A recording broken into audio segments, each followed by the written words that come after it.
Muy buenos días, complacida, agradecida con quienes me invitaron a ser parte de esta webinar. Entonces el título es Innovaciones y avances en el tratamiento de la EPOC, perspectivas prometedoras y opciones terapéuticas actualizadas. Un título también retador porque yo debería hablar aquí solo de tecnología de punta, pero resulta que el tratamiento de la EPOC es tan sencillo que a la vez es tan complejo. Hay cosas que definitivamente no se trata de que sea lo último que salió en la ciencia. Hay cosas que están definidas y descritas desde hace mucho tiempo. Y creo que la importancia realmente está en que nosotros las recalquemos y le digamos a los pacientes por qué son importantes que sigan esas indicaciones, porque de eso depende el éxito. No es nuevo que el paciente deba usar oxígeno si lo necesita, pero muchos pacientes no han entendido la importancia del oxígeno y si uno no entiende la importancia de algo, muy probablemente sea menos adherente. Entonces, aunque voy a hablar de cosas muy avanzadas también, voy a hablarle de cosas que son simples, pero que son absolutamente importantes para lograr el control de esta enfermedad. Y mucho más que eso, antes de diagnosticarse la EPOC, es donde está la parte más importante. Por eso voy a hablar también de la prevención un poco. Antes que eso, declaro que no tengo ningún conflicto de interés para esta charla, para esta conferencia. No trabajo con la industria farmacéutica, no distribuyo ni vendo dispositivos. Y una declaración muy importante para nosotros, los neumólogos, es que no tengamos, o sea, ni tendremos vínculos con la industria del tabaco, del cigarrillo o del vapeo. Y que esta conferencia está dirigida principalmente a pacientes y sus familias. Por lo tanto, si hay personal de la salud entre los asistentes, pues me disculparán si algunas cosas les resultan evidentes u obvias, y al mismo tiempo, si los pacientes consideran que algo es muy técnico, pues trataré de hacerlo más sencillo y estaré para responder sus preguntas. Entonces, para comenzar, obviamente, un tratamiento tiene un objetivo. Entonces, cuando tratamos la EPOC, de pronto muy pocas veces nos preguntamos acerca de cuál es el objetivo. Los objetivos difieren entre nosotros los médicos y los pacientes y eso no debería ser así. Nosotros deberíamos tener un acuerdo, pacientes y médicos, en que los objetivos sean los mismos. Por ejemplo, si para mí como médico es un objetivo que el paciente le mejore la espirometría, ¿eso en qué se traduce para el paciente? El paciente puede jugar con sus nietos, la señora puede ir a cenar el Día de la Madre con su familia.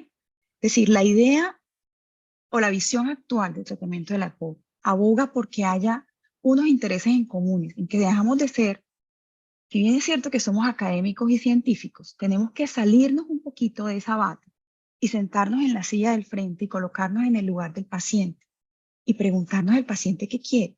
Que yo le diga que su espirometría mejoró realmente significa un cambio para él. Es muy importante que lo analicen. Esto va de pronto para los que tratamos pacientes, pero obviamente para que los médicos sepan que la visión desde la ciencia también está cambiando. Y a pesar de que cada día hay más avances, también cada día debe haber mayor sensibilización. Porque un objetivo grande obviamente puede ser disminuir la mortalidad temprana en EPOC. Otro objetivo puede ser disminuir el riesgo de las exacerbaciones y por consiguiente de hospitalizaciones. Evitar que disminuya la función pulmonar, pero finalmente para mí el objetivo más importante que debe ser compartido entre médicos y pacientes es mejorar la calidad de vida, porque a eso se reduce todo. Es importante compartir la experiencia de cómo nuestros pacientes, cuando tratamos de pronto de abordar el tema del consumo de cigarrillo, una de las respuestas, que entre otras cosas hace parte de la negación, es de algo hay que morir. Y es contrastante ver cómo cuando llegan muy enfermos, de pronto los mismos pacientes, yo tengo 14 años de estar ejerciendo la neumología, quieren sentirse mejor. Entonces, de ahí yo tengo un término que de pronto no es muy ortodoxo para la Real Academia, pero yo digo, el problema no es morirse, todos nos vamos a morir, el problema es la morida. ¿Cómo vamos a vivir desde que nos enfermamos hasta que ese momento nos llegue? Y eso redunda en calidad de vida. La EPOC es una enfermedad crónica, como ya el doctor Diego lo mencionó. Es una enfermedad incurable, es una condición incurable. Pero no quiere decir que un paciente en el momento que se le hizo el diagnóstico de EPOC esté condenado o no pueda mejorar su calidad de vida si no hacemos cosas para mejorar esos síntomas, para disminuir esas exacerbaciones o para evitar que disminuya su función pulmonar. Ahí es donde está el meollo del asunto. Y allí es donde los neumólogos miramos de pronto un poco diferente a los pacientes con EPOC, a como lo ve el común de los médicos. Cuando dicen, ya usted tiene EPOC, ya usted no tiene nada que hacer, acostúmbrese a vivir así. Una frase condenatoria, es una frase absolutamente mutilante y no es justa. No es justa porque si existe una opción para que el paciente mejore su calidad de vida, estamos en la obligación ética de ofrecerlas. Entonces, cuando hablamos de estos objetivos, lo primero que tenemos que entender, y esto es una gráfica de un libro de anatomía de la que yo estudiaba, del doctor Frank Netter, tenía unos dibujos hermosos. En esos años, yo no sabía que iba a ser neumóloga y tampoco se hablaba mucho de algo que hoy se llaman fenotipos, que son características clínicas de pacientes que a pesar de tener la misma enfermedad, no se ven iguales o no se comportan igual. Entonces, en esa época se hablaba de dos tipos de POC. Se hablaba del bronquítico crónico que está a la izquierda de la pantalla, que era un paciente muy tosedor y era muy azulado. Y había un paciente que era más soplador y se veía más rosado y más delgado. Entonces se hablaba del abotagado azul o del soplador rosado. Ya desde allá, el doctor Netter trataba de decirnos que hay una diferencia y esa diferencia tiene que ver con que hay mecanismos subyacentes a una enfermedad que diagnosticamos con una historia clínica y una espirometría que hacen que cada paciente sea diferente. El doctor Agustín entonces trató de explicar esto de esta manera gráfica, es decir, tenemos una bolsa llena de pacientes con EPOC, por decirlo de manera gráfica, que son representados con bolitas de colores, pero cada paciente es diferente. En la medida que se fue estudiando más este concepto, nos dimos cuenta que no era tan así. Es decir, que si nosotros clasificamos a los pacientes, los azules, los rojos, los amarillos y los verdes, podíamos estar hablando de diferentes fenotipos, pero nos quedábamos cortos, porque realmente un paciente con EPOC puede tener un poquito de cada cosa. Un paciente con EPOC puede tener un poquito de azul, un poquito de rojo y un poquito de amarillo. ¿A qué me refiero? A que hay pacientes con EPOC que son más tosedores. Hay pacientes con EPOC que se asfixian más. Hay pacientes que tienen una función pulmonar muy bajita, pero se sienten muy asfixiados. Hay pacientes que tienen una función pulmonar muy mala, pero no requieren oxígeno. Eso es lo que se ha llamado rasgos tratables. Es decir, todos los pacientes comparten la enfermedad, pero tienen una serie de características adicionales que al momento del tratamiento hay que tener en cuenta y que los hacen diferentes. Eso es lo que llamamos actualmente medicina de precisión. Hacia allá va la medicina. Nos falta mucho, porque bueno, cuando seamos totalmente expertos, esté completo esto de la medicina de precisión, haremos posiblemente un mapeo genético y podemos decir, a usted tal inhalador definitivamente no le sirve este, o usted deje de fumar porque usted tiene mayor predisposición a hacer enfisema, si fuma menos incluso que lo que fumó otro paciente, ¿cierto? Porque también pasa que los pacientes dicen, pero mi vecino fumó toda la vida y nunca le dio EPOC, ¿y por qué a mí sí? Porque no somos iguales. Y porque nuestra condición de base genética, la que traemos codificada de nacimiento, nos hace más o menos susceptibles a algunas cosas. Pero eso es otra historia. Lo importante es saber que la medicina de precisión le apunta al hecho de que cada vez hagamos algo más personalizado en el manejo de los pacientes. Es la misma razón por la cual, si mi papá usa un inhalador, posiblemente ese no sea el inhalador para mí. Entonces pasa entre las parejas de esposos, por ejemplo, no, a mí se me acabó mi inhalador y yo soy el de mi esposo, y es otra cosa distinta. Entonces es importante tener en cuenta que el tratamiento debe ser personalizado e individualizado. Esta tabla no es para ustedes, esta tabla es para el personal médico. Pero quiero que vean cómo los médicos vemos de manera aquí muy resumida, porque es una tabla de una guía, cómo se hace el enfoque del paciente de la EPOC en términos muy grandes. Entonces, primero se habla de recomendaciones generales, luego se clasifica el riesgo, que puede ser riesgo bajo, riesgo alto, dependiendo de algunas características. Y todas estas siglas que ustedes ven acá, que no pretendo que se las aprendan, porque les digo que es una gráfica médica, son combinaciones de inhaladores. Y aquí hablan de lo que le acabo de mencionar, considerar los rasgos tratables en cada paciente. Entonces, voy a saltar esta diapositiva para hacerlo un poco más claro, que creo que aquí podemos entender un poco mejor qué se busca cuando se establece un tratamiento para EPOC. Hay que determinar un objetivo y una estrategia. Si el objetivo es reducir el riesgo, yo tengo que mirar muchos aspectos. Entre ellos, si mi paciente tiene en ese momento, la mayoría de nuestros pacientes ya están retirados, pero hay pacientes que todavía están expuestos laboralmente. Si el paciente tiene vacunación, porque las infecciones recurrentes, que son las que tratamos de evitar con las estrategias de vacunación, las infecciones recurrentes conllevan a más exacerbaciones y cada exacerbación de un paciente con EPOC disminuye su función pulmonar y aumenta el riesgo de mortalidad. Si el paciente fuma, la deshabituación tabáquica es absolutamente importante y voy a desmitificar otra frase que utilizan los pacientes, no sé si en otros países, pero en Colombia sí. ¿Ya para qué voy a dejar de fumar si el daño está hecho? No es cierto. No es cierto que un paciente, por el hecho de tener un diagnóstico de EPOC, no puede dejar de fumar, porque la función pulmonar decae muchísimo más en los pacientes que fuman. Los mecanismos de defensa están mucho peor en los pacientes que fuman. El fumar los hace susceptibles a más infecciones, más exacerbaciones y por lo tanto todo lo que les comenté ahorita. Eso con respecto a si quiero reducir el riesgo. Reducir síntomas. Tenemos las guías, los médicos tenemos guías de manejo, tenemos consensos, tenemos literatura y dependiendo de cada paciente, pues seleccionaremos un tratamiento indicado para disminuir síntomas. Rehabilitación pulmonar, importantísimo. En las enfermedades respiratorias y no solo en la POC, la rehabilitación pulmonar es un componente fundamental para que el paciente ahí sí viva con la enfermedad, pero disminuya mucho los síntomas, especialmente la disnea y la tolerancia al ejercicio. Es decir, estos síntomas mejoran si el paciente hace rehabilitación pulmonar y ya les voy a hablar un poco más de eso. Hubo una pregunta en la conferencia anterior acerca si el paciente debe usar CPAP o BiPAP, y eso es lo que llamamos ventilación mecánica no invasiva domiciliaria, que también es una estrategia para algunos pacientes.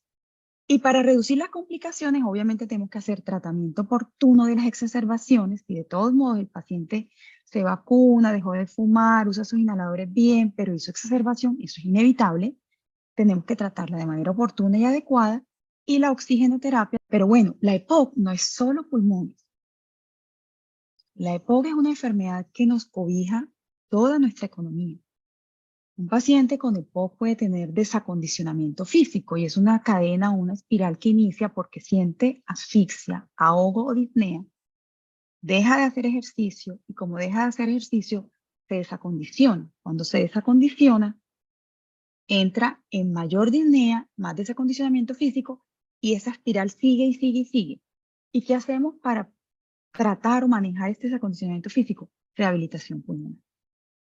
Un paciente con EPOC puede tener caquexia, que es muy bajo peso, y eso se debe a que hay consumo del tejido incluso muscular, o puede tener obesidad. Ambos extremos son absolutamente malos en un paciente con EPOC. Esto requiere un soporte nutricional o en casos obesos, incluso una intervención del grupo de obesidad, llegando a la cirugía bariátrica. Todo esto hace parte de lo que son rasgos extrapulmonares, pero que no podemos dejar de lado a la hora de enfocar a un paciente con EPOC. Hay pacientes que tienen otros síntomas de vía aérea superior. Es importante manejarlos, porque los síntomas de vía aérea superior, lo que es nariz, garganta, afectan la vía aérea inferior. La vía aérea es una sola vía y comienza en la nariz y termina en el alvéolo. Entonces, no se puede descuidar la vía aérea superior si tenemos una enfermedad de vía aérea inferior. Llámese asma, llámese. Es muy frecuente en nuestro medio que las enfermedades respiratorias, en general las enfermedades respiratorias se asocian con depresión o ansiedad. ¿Qué puede producir más ansiedad que no poder respirar? ¿O qué puede producir mayor depresión que no poder hacer una vida, entre comillas, normal? Pero eso no quiere decir que sea normal que el paciente esté deprimido o ansioso. Está en una condición que está asociada con su EPOC probablemente, pero hay que tratarlo. Y eso no se trata con palmaditas en el hombro. Eso se trata con consulta especializada para enfocar, no tiene que ser necesariamente farmacológica, pero sí puede ser con terapia cognitivo-conductual, con técnicas de relajación y respiración que ayuden a que el paciente no tenga estos síntomas. Está demostrado que la depresión aumenta la mortalidad.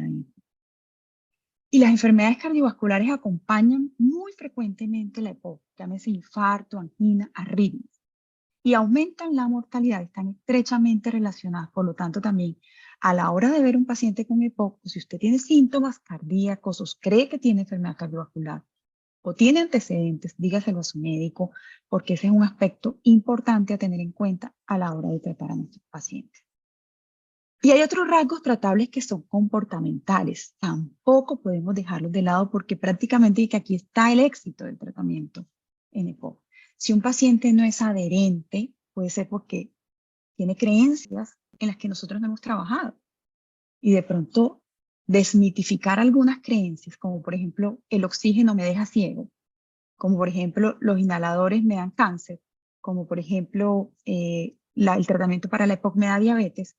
Son cosas que con educación se pueden manejar y seguramente el paciente entenderá, ahora sí entiendo por qué tengo que hacer esto y no lo voy a dejar de hacer.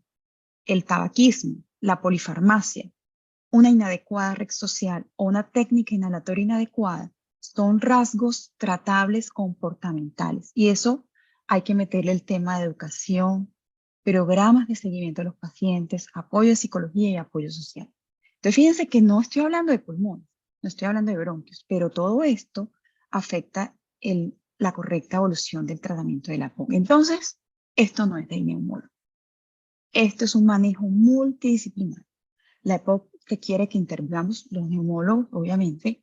Nosotros estamos, como quien dice, al tanto de la fisiología, de la patología, de la farmacología de tratar la EPOC. Pero no somos psiquiatras, no somos psicólogos, no somos nutricionistas, aunque tenemos que saber de todo, pero no podemos tratarlo todo y cada día la medicina es menos unidisciplinaria, cada día la medicina es más multidisciplinaria y la integralidad entre las especializaciones lleva al éxito del manejo. Y la parte más importante de este manejo multidisciplinario, y no se les olvide, son ustedes. El tratamiento está centrado en el paciente. El paciente debe hablar con su médico. Si un médico no le deja hablar con usted, cambie de médico. Usted tiene que hablar con su médico, tiene que plantearle cuáles son sus inquietudes, cuáles son sus creencias, cuáles son sus asuntos a respetar, porque también tenemos que respetar creencias del paciente, habiéndole explicado muy bien qué le conviene para su tratamiento, qué cosas él puede hacer o no puede hacer dependiendo de lo que él finalmente desee hacer. Empiezo entonces con la intervención terapéutica más importante, y esto es tanto antes de diagnosticar la EPOC como después. Tengo que decirle que la mayoría de los estudios que hay en EPOC son de EPOC producido por cigarrillo, pero en nuestras regiones de Latinoamérica tenemos una gran cantidad de causas de EPOC que no tienen tanto estudio. No tenemos muchísima información como con cigarrillo acerca del EPOC causado por leña, aunque sabemos algunas características. Sabemos muchísimo menos de la EPOC causada por tuberculosis o secuela de la tuberculosis. Y ni qué decir de qué pueden producir los vapeadores a largo plazo. Una persona preguntaba, ¿a qué distancia de pronto debo vivir de una carretera? Eso no está definido, eso no está estudiado. Ni tampoco sabemos qué tanta exposición o a qué exactamente. Sabemos que hace daño, sabemos que empeora la evolución de la enfermedad, pero la mayoría de los estudios son relacionados con el cigarrillo. Con el cigarrillo sí hay mucha información. Se sabe definitivamente que está muy relacionado. La mayoría de los pacientes con EPOC han fumado. Entonces está muy relacionada no solo con EPOC, sino con otra serie de enfermedades que ustedes conocen, cardiovasculares, cáncer de pulmón, etc. Entonces para nosotros como neumólogos es fundamental tratar con ustedes en la consulta. Si ya dejó de fumar, pues calcular cuál es el riesgo por el número de cigarrillos que fumó, y si no fuma, hacer algo que se llama consejería breve. Y es decirle al paciente en pocos minutos que la mejor decisión que puede tomar en su vida es dejar de fumar y si desea ayuda, porque dejar de fumar puede no ser fácil. Y para eso se han creado programas especiales para ayudar a los pacientes a dejar de fumar y además de eso existen guías ya también que vienen de la parte gubernamental, porque es que fumar se convierte en la causa prevenible más importante que produce una cantidad de enfermedades que cargan el sistema de salud. No hay una intervención más costo efectiva que promover quitar el incentivo para fumar. Buenísimo todo lo que se hace con la ley marco, buenísimo toda la campaña, pero ¿qué pasa? El enemigo es sabio y resulta que entonces ahora el cigarrillo tiene mala reputación, pero vapear no. Y vapear es light, y vapear se ve bien, como le decía el doctor Diego, y además huele y sabe rico. Y hay campañas engañosas en cuanto al hecho de que se promueve el vapeador como una estrategia para dejar de fumar. Hace mucho tiempo Ustedes sabían que, bueno, el cigarrillo no se dijo al inicio que producía cáncer ni enfermedad pulmonar, pues luego ya empezaron a salir los estudios y empezaron a hacerse siempre se han buscado medidas que reemplacen el cigarrillo, pero no que se suspenda, porque esto es un negocio. Entonces las narguilas, que aparecen aquí en 1967, que esto es muy utilizado en el Oriente con diferentes sustancias, se empezaron a introducir en el mundo occidental como medidas temporales para dejar de fumar. Resultado, enfermedad respiratoria sin fin y no ayuda a dejar de fumar. Luego empieza a comercializarse ya lo que es el cigarrillo electrónico y alguien hablaba de que, bueno, ¿y los jóvenes qué va a hacer de nuestros jóvenes que vapean? No sabemos si van a desarrollar EPOC en 30, 40 años como pasaba con el cigarrillo, pero sí sabemos que se están muriendo y se están muriendo ya, están muriendo jóvenes. En Estados Unidos, antecitos de que se declarara la pandemia, se desató una epidemia de lesión pulmonar secundaria al uso del cigarrillo electrónico que inundó las unidades de cuidados intensivos de pacientes jóvenes que vapeaban. Entonces, sí hace daño. Si hace daño, no está regularizado, no está regulado. Por lo tanto, hay que quitar la idea de que una cosa es mala y la otra es buena. Y esta es la primera intervención. Esta es una diapositiva cortesía de la Fundación Neumológica Colombiana, quien desarrolla una campaña y un programa muy activo en contra del cigarrillo. Entonces, agradecimientos a ellos también. Oxigenoterapia. Importantísimo. Los médicos tenemos, no todos los pacientes con EPOC tienen indicación de oxígeno, pero cuando los médicos, los neumólogos consideramos que el paciente requiere oxigenoterapia crónica domiciliaria, lo indicamos para que el paciente lo use diariamente un promedio de horas, no menos de 15 horas. No menos de 15 horas y eso está demostrado en los estudios. Si un paciente nosotros le indicamos oxígeno es porque lo está necesitando un promedio de 15 horas. Puede ser nocturno y unas horas en el día.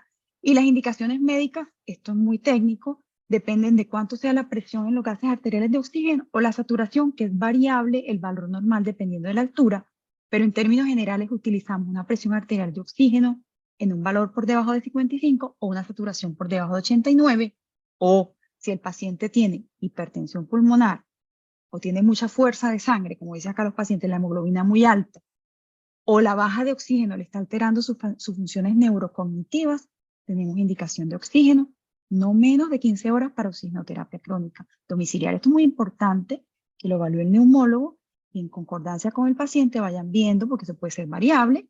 Si un paciente no usa oxígeno, entró en una crisis, de pronto necesita oxígeno temporalmente y de pronto otra vez se recuperó, puede pasar. Pero puede pasar que de pronto no se recupere a los valores basales y tenga que seguir usando oxígeno.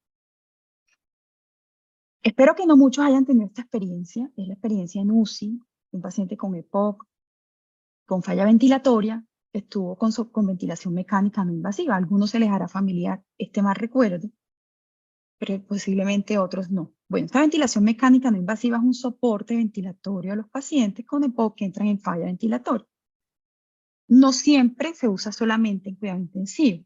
Es decir, ustedes pueden de pronto encontrarse con que hay pacientes que utilizan ventilación mecánica no invasiva en su domicilio y esto ha demostrado que ayuda a mejorar los niveles de CO2 en pacientes que tienen una falla respiratoria ya no aguda, como la paciente de cuidado intensivo que ven allí, sino de manera crónica.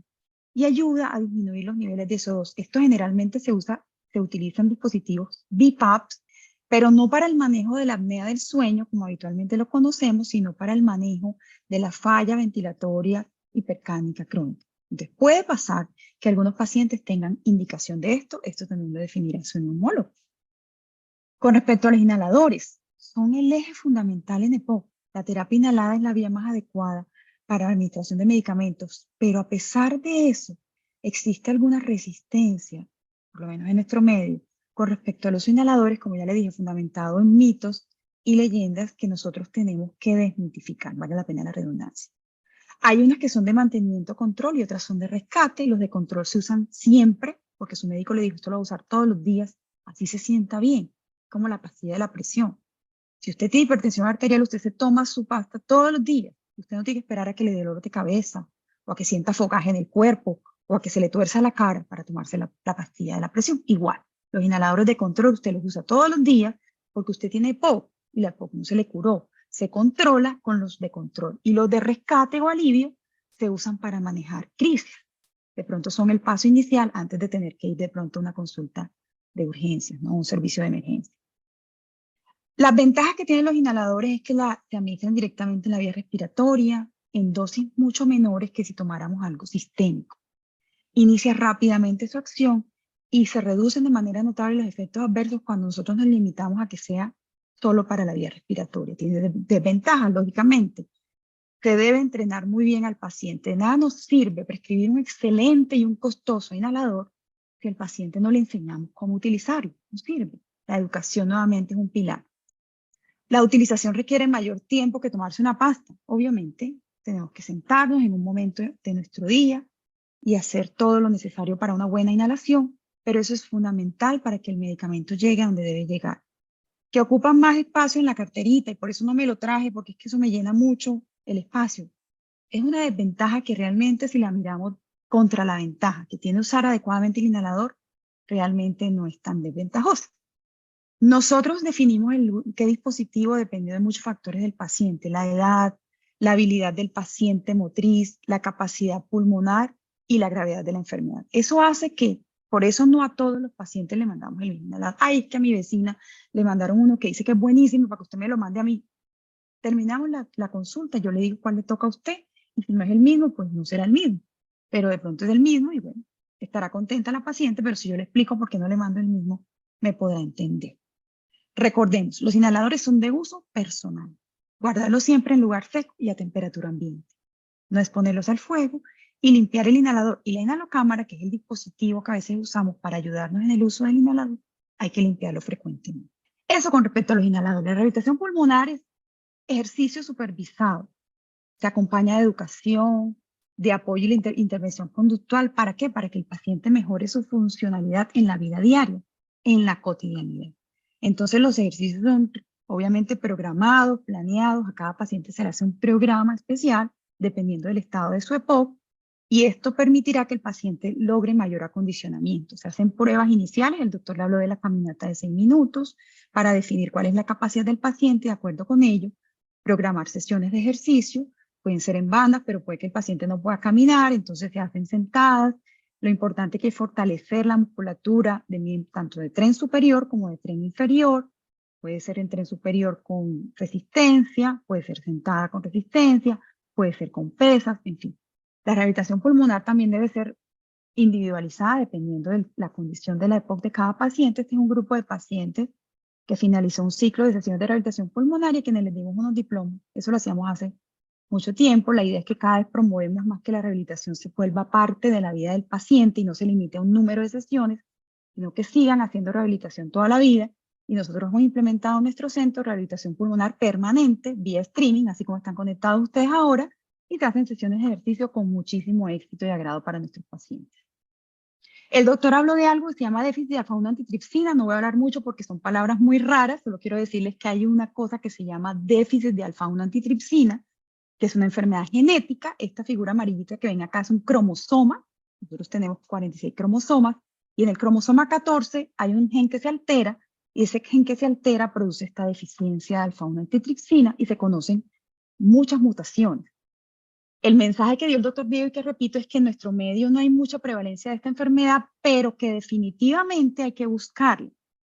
En esta gráfica lo que hay es todas las variaciones que se pueden presentar, cómo se clasifican de acuerdo a si son normales, si hay deficiencia o si no tenemos nada. Pero lo importante al final es que esta es una enfermedad que puede producir compromiso pulmonar solamente, enfisema. Generalmente en personas muy jóvenes empiezan con enfisema cuando tienen esta deficiencia, pero también produce daño hepático, ¿no? Entonces el mensaje es que cuando las personas con deficiencia de alfa-1 antitripsina cursan, las personas con deficiencia de alfa-1 antitripsina cursan con síntomas de disnea de pronto muy temprano. Y cuando hay sospecha de esto, hay que pedir tanto la prueba genética como los niveles de alfa-1 antitripsina. Esta es una grafiquita. Quiere demostrar que lo que hace la alfa-1 antitripsina es que neutraliza algo que se llama la elastasa del neutrófilo, que es la que termina dañando los pulmones. Entonces, la que está en verde es la elastasa del neutrófilo, una célula que tenemos nosotros, y la alfa-1 antitripsina es la que está con azulito y ella la neutraliza. Cuando esa neutralizante no existe, obviamente la elastasa del neutrófilo entra y produce enfisema porque destruye colágeno. Entonces se produce esta enfermedad muy curiosa. Entonces, la recomendación y el mensaje que quiero que les quede es que la OMS recomienda que todos los pacientes que tengan EPOC se hagan por lo menos una vez en la vida una prueba de déficit de alfa-1 antitripsina, ¿vale? Importante, ¿para qué? Porque esto tiene un tipo de tratamiento diferente. El diagnóstico se puede hacer mediante pruebas que son cuantitativas o cualitativas, genéticas, pero dentro de la estrategia de tratamiento, reducir la progresión de la enfermedad está en la terapia de aumento con alfa-1 antitripsina, que consiste en inocular al paciente alfa-1 antitripsina intravenoso, y esto lo que va a llevar finalmente es a que haya un aumento de los niveles de alfa-1 antitripsina. La gráfica de abajito nos muestra que hay un desbalance cuando el paciente está enfermo, pero cuando damos o le aplicamos al paciente la terapia, el paciente vuelve a tener el balance entre lo que es malo y lo que es bueno, y lógicamente reducimos la progresión de la enfermedad, porque ya el enfisema que se produce ya no se puede revertir. Es muy importante entonces que alguna vez en la vida se hagan esta prueba para que tengan un diagnóstico. No todos los pacientes alterados necesitan el reemplazo, solo aquellos que tengan niveles críticos muy bajos, y como esto es genético, lógicamente el consejo genético y la prueba a la familia también es importante. Si hay dudas, porque sé que esto puede ser muy técnico, más adelante las aclaramos.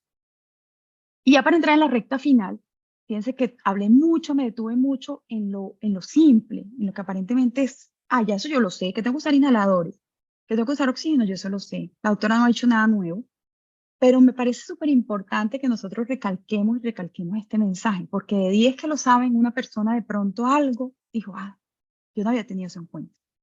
Yo no sabía que era tan importante que usara inhaladores como están diciendo ahí. Yo los uso solamente cuando me siento mal. Entonces, por eso quise recalcar mucho este mensaje. Pero bueno, entrando a lo que me dijeron, no, terapia, mejor dicho, lo último, lo mejor. Esto ya es lo avanzado, pero cuando la EPOC está también muy avanzada. Entonces, realmente yo casi que no quisiera que tuvieran los pacientes que llegar acá, porque obviamente, afortunadamente, estas medidas de tratamiento existen, pero ojalá nadie tuviera que llegar a esta etapa de la enfermedad. Esta es cortesía de la clínica Cardiovic, que está ubicada en la ciudad de Medellín, porque es el centro de nuestra ciudad que hace este tipo de terapias. El manejo de la EPOC, tanto en manejo invasivo del enfisema como trasplante pulmonar. Por lo tanto, estos son datos e información que ellos me facilitaron y les doy, pues lógicamente, los créditos, ¿no? ¿Cómo se ve un paciente normal versus un paciente con enfisema? Paciente normal, estas uvitas que ven aquí son los sacos alveolares, obviamente aumentado miles de millones el tamaño. Y un paciente con enfisema a la derecha tiene sus alvéolos destruidos y se forman todos esos sacos grandes que finalmente forman bulas, es lo que se conoce como enfisema. Cuando esos sacos se distienden y forman esas bulas, los malos comprimen a los buenos. Entonces eso actúa como un globo que se estuviera expandiendo, y si quedan alvéolos buenos, esos alvéolos buenos se comprimen. ¿Y qué va a pasar con el paciente? Los malos no hacen un buen intercambio de oxígeno, y los buenos, que están cerrados, pues tampoco. Entonces el paciente tendrá peor intercambio gaseoso y por lo tanto le irá peor en sus síntomas. Eso es lo que se llama hiperinsuflación. Entonces aquí esto trata de ser muy gráfico. Entonces a la izquierda el paciente hiperinsuflado está lleno así de aire, porque esa burbuja, que es la que se ve más oscura acá, se llena de aire, pero eso no sirve para intercambio porque esa es una unidad alveolar dañada. Y lo bueno, que es lo más rosadito, más claro, se comprime, ¿cierto? Entonces esto produce que el paciente se sienta cansado, disminuye la actividad, hace desacondicionamiento, eso produce más aumento de la asfixia y conlleva una espiral que aumenta la mortalidad. ¿En qué consiste el procedimiento de reducción de volúmenes? Precisamente esa zona más oscura que vemos acá, reducirla, reducir ese tamaño para que si hay pulmón bueno, ese pulmón bueno se expanda y lógicamente revertimos la espiral roja a verde, mejorar la actividad, mejorar la disnea y mejorar la función pulmonar y por lo tanto la mortalidad. Eso así contado se ve muy bueno, pero eso no es tan fácil. Estos pulmones hiperinsuflados, bueno, esta es otra parte de lo que pasa cuando el paciente también está hiperinsuflado, y es que el diafragma, que es el músculo que separa la cavidad abdominal de la cavidad torácica, se aplana con ese aire. Ustedes ven que los pacientes con enfisema a veces tienen un tórax muy ancho porque tienen mucho aire adentro y casi no sale.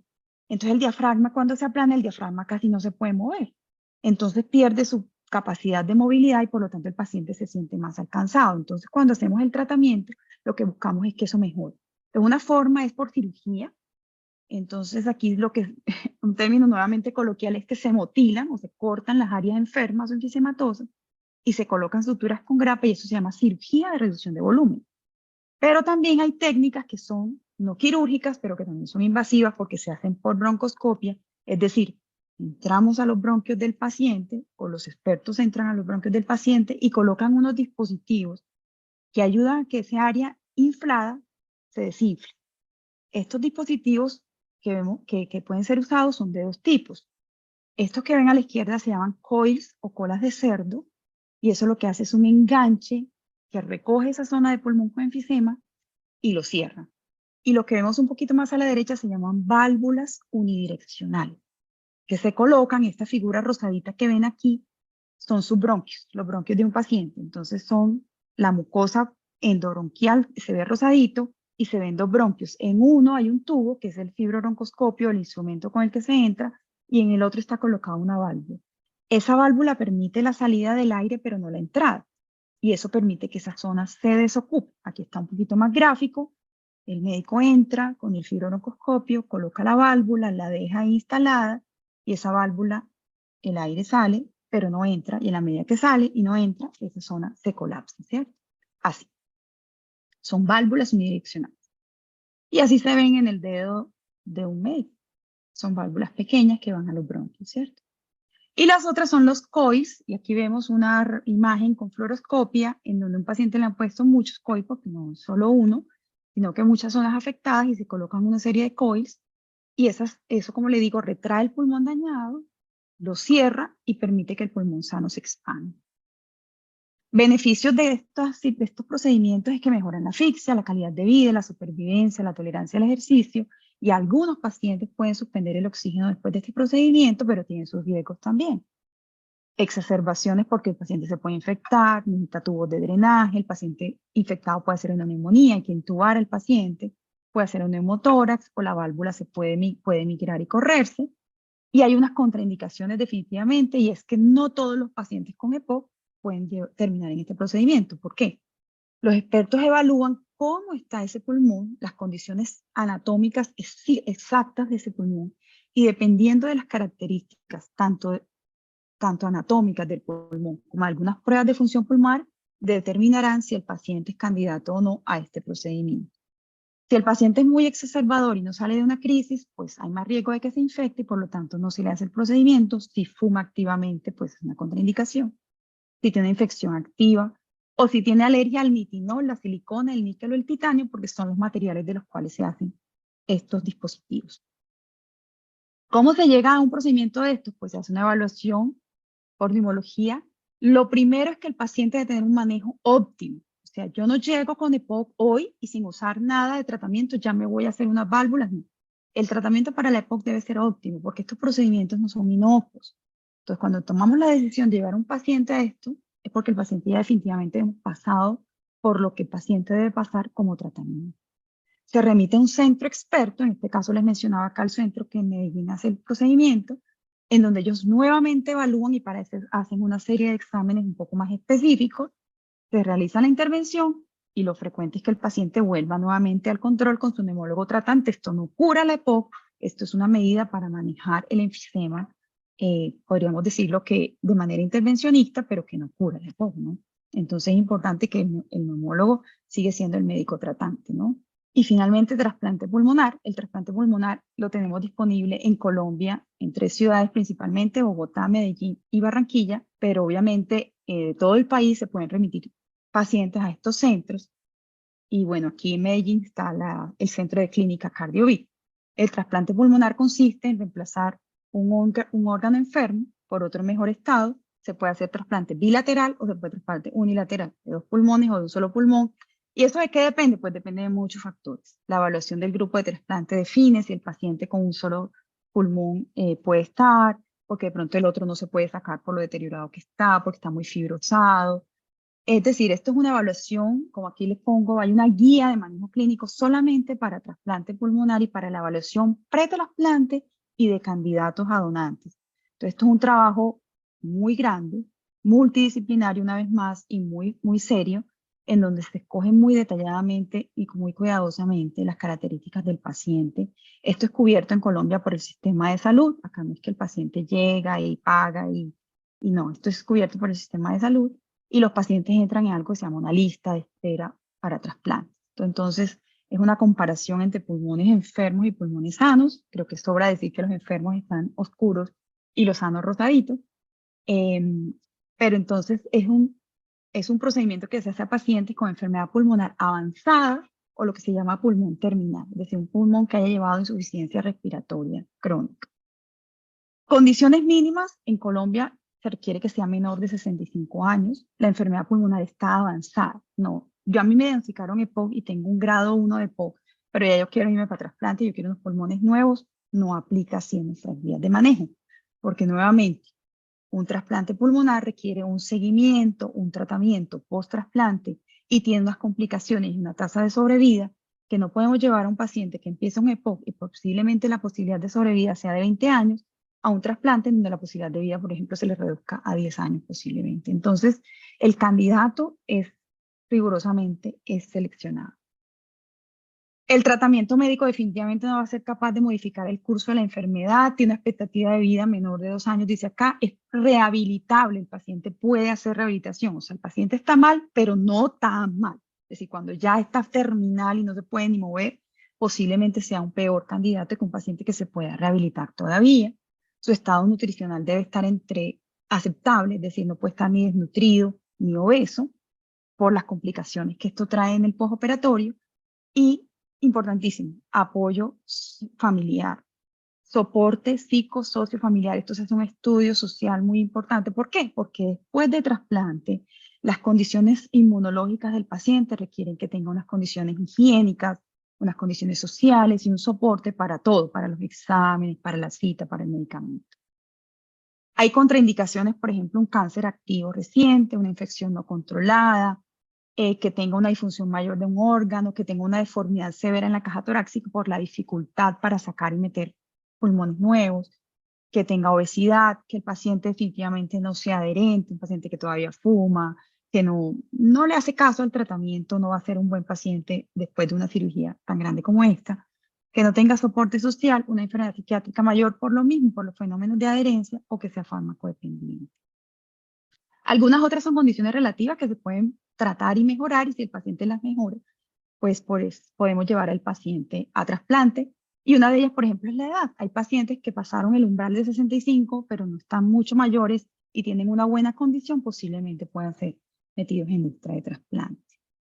El donante ideal, pues se evitará pacientes que tengan más de 65 años, que tengan enfermedad pulmonar previa, porque pues, no vamos a trasplantar pulmones enfermos, o que tengan riesgo cardiovascular que posiblemente también haya producido alteración en el sistema circulatorio pulmonar, que tengan antecedentes tóxicos u otras patologías que llamamos patologías sistémicas.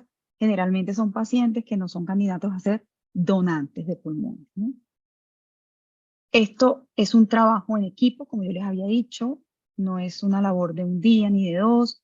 Los pacientes son presentados en junta médica, se elige al candidato, ya lo de quién es el donante, eso pues tiene sus características, el procedimiento es un procedimiento quirúrgico con doble equipo, y en fin, es el resultado de un manejo multidisciplinario y mancomunado.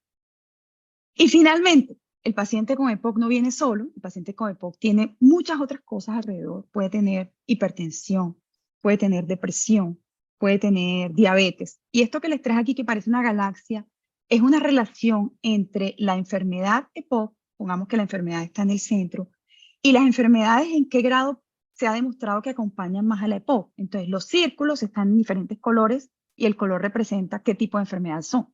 Estos rojos vino tinto que se ven arriba son cardiovasculares, entonces los rojos son cardiovasculares. Ah, bueno, pero unos son más grandes y otros son más pequeñitos. Sí, los más grandes son los que se presentan con más frecuencia. Entonces los pacientes con EPOC tienen más hipertensión, tienen más hiperlipidemia.